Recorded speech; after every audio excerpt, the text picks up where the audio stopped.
भारत पाकिस्तान महालढ़ई आसंता जून 9 तारिख में टी20 विश्वकप भारत और पाकिस्तान मध्य महालढ़ई।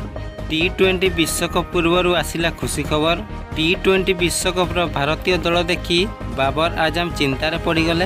एथर भी पुणी थरे हारिब पाकिस्तान। तेबे चलतु जानिबा संपूर्ण खबर विषय रे। आसंता जून 1 तारिख वेस्टइंडीज और अमेरिका टी20 विश्वकप 2024 खेला जाउथबा बेले यह पूर्वर भारतीय दल को आसी बहुत बड़ खुशीर खबर। खुशी खबरटी होउची भारतर समस्त खेलाड़ी आईपीएल रे भल प्रदर्शन कर चलती। तेणु जून 9 तारिख में पाकिस्तान को हराइबा बहुत सहज होब भारतीय दल पई।